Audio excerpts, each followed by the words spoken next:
had this book for so long, and then to find out that she passed Assata Shakur, step on, and the godmother of Tupac Shakur, political prisoner who escaped America for an unaliving of a police officer.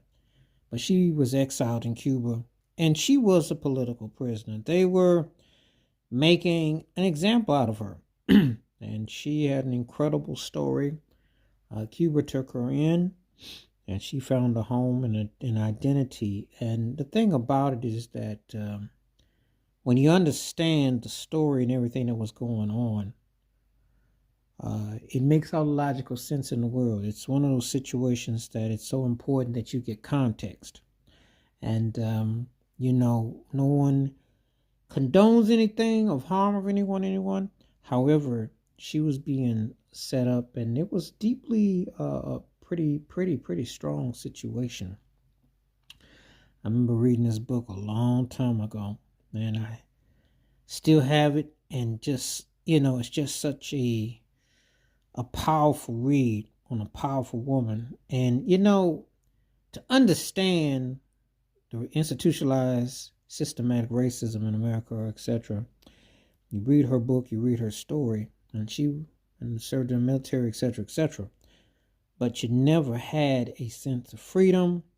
You never had a sense of belonging. And it really is something that will take you on a journey. I can't begin to explain it near enough of what she went through, but it was a very powerful and a very important read. So much was happening in such a small sequence of time. It's a very powerful study to take upon, and it should be studied in schools and beyond, because you only get his side of the story. You never get the whole side, her story, and everything that was in between of it.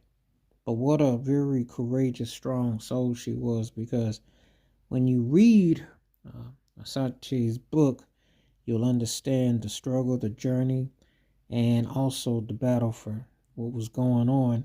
It just feels like it was just like yesterday. I remember I had gotten this book some years ago, and I just couldn't put it down. And then her story was so compelling of what she went through and everything that was happening, and how quick it was.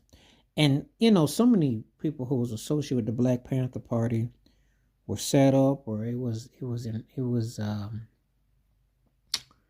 takedown, and it was